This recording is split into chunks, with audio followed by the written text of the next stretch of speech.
Hello friends, GP ফ্যামিলিতে তোমাদের অনেক স্বাগত।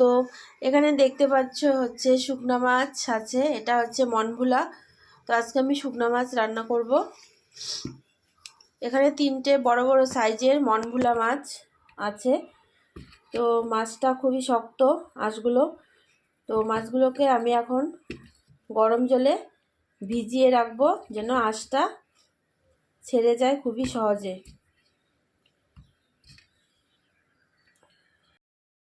তো এখানে আমি গরম জল নিয়েছি। এখানে আমি একটা মাছ আজকে রান্না করব। মাছটা খুবই বড় সাইজের, তো একটা রান্না করলেই যথেষ্ট।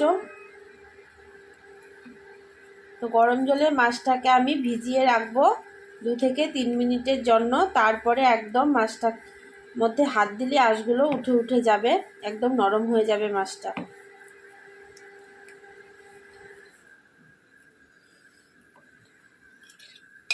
এটাকে আমি 2 মিনিটের জন্য ভিজিয়ে রাখবো। তো এখানে আমি 2টো বেগুন নিয়েছি, একটা বড় সাইজের টমেটো আর আলু। তো বেগুন, আলু, টমেটোকে আমি একদম সরু সরু করে কেটে নেব।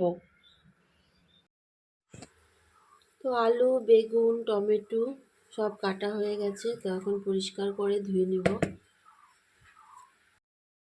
তো মাছটা ভিজিয়ে রেখেছিলাম, একদম নরম হয়ে গেছে।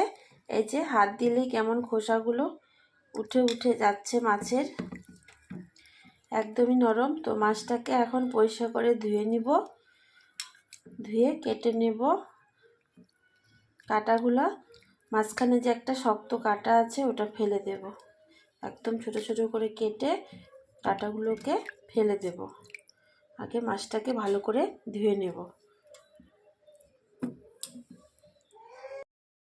আমি মাছটাকে ভালো করে পরিষ্কার করে ধুয়ে এই যে মাছের যে একটা শক্ত কাটা থাকে ওই কাটাটা ফেলে দিয়েছি। তাছাড়া আরও যে শক্ত শক্ত কাটা আছে ওগুলোও ফেলে দিয়েছি। এখন এটার মধ্যে মাছের কাটা নেই বললেই চলে। তো এই শুকনা মাছের কাঁটাটা খুবই শক্ত হয়, এটা যদি একবার গলায় ফুটে তাহলে বেরোনো খুবই মুশকিল হয়ে যায়, খুবই কষ্টকর একটা ব্যাপার। তো এর জন্যই মাছের কাঁটাগুলোকে আমি ফেলে দিয়েছি। একটা মাছ সব কাঁটা ঠাটা ফেলে এতটুক হয়েছে। তো এখন আমি রান্নাটা বসিয়ে দিব। তো এদিকে আমি বেগুন, আলু সরু সরু করে কেটে পরিষ্কার করে ধুয়ে রেখেছি।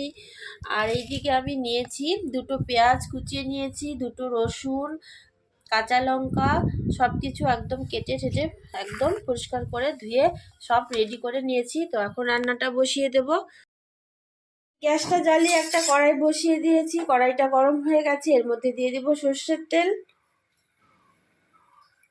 এই শুকনো মাছটা অবশ্যই সর্ষের তেলে রান্না করতে হবে।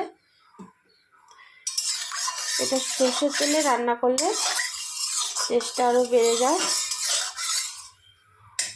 সাদা তেলটাও ভালো লাগে না শুকনো মাছে, সর্ষের তেলটাই ভালো লাগে।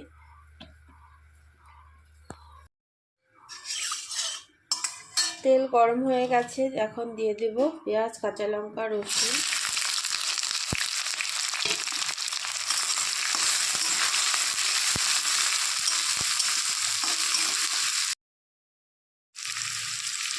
সামান্য একটু নুন দিয়ে দিচ্ছি পেঁয়াজটা নরম হওয়ার জন্য তাড়াতাড়ি। সব কিছু ভালো করে একটু ভেজে নেব।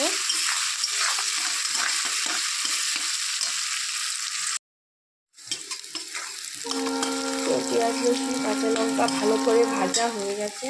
এর মধ্যে শুকনো মাছগুলো দিয়ে দেবো।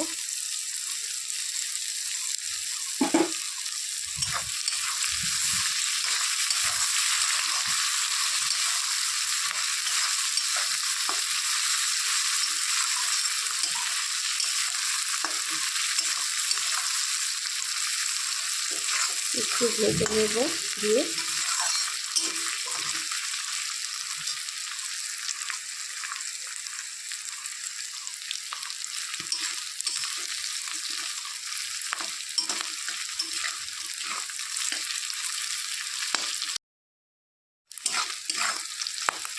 তো সব কিছু ভাজা হয়ে গেছে ভালো করে। এখন এই সবজিগুলো ঢেলে দেবো।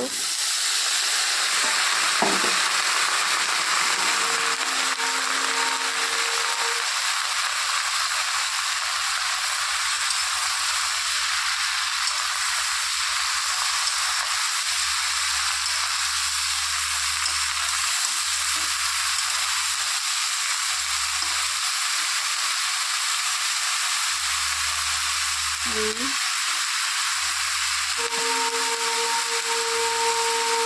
হলুদ,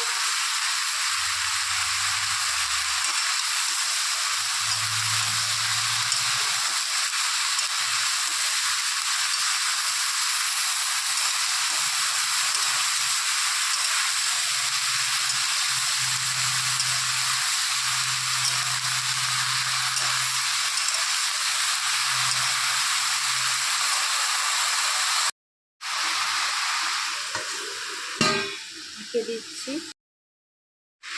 তো ঢাকনাটা খুলে দিচ্ছি। ঢাকনা খুলে আবারও ভালো করে একটু নেড়ে চেড়ে দিচ্ছি। এখন আর ঢাকবো না এটা, তাহলে বেগুনগুলো একদম গলে যাবে।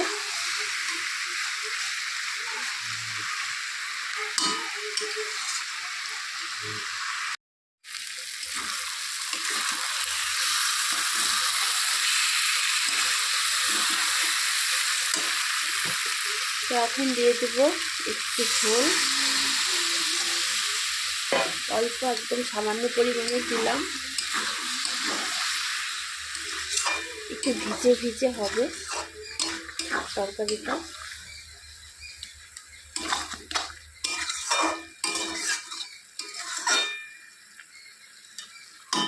তো এটা আমি এখন 2 মিনিটের মতো জাল করে নেব। গ্যাসের হিটটা একদম মিডিয়াম আঁচে দিয়েছি।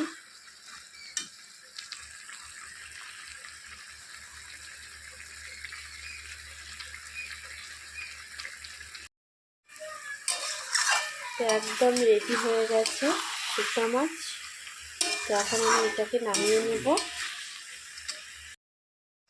তো বন্ধুরা একদম রেডি হয়ে গেছে শুকনো মাছ, দেখুন কেমন হয়েছে। এটা গরম ভাতের সাথে খেতে দারুণ লাগবে।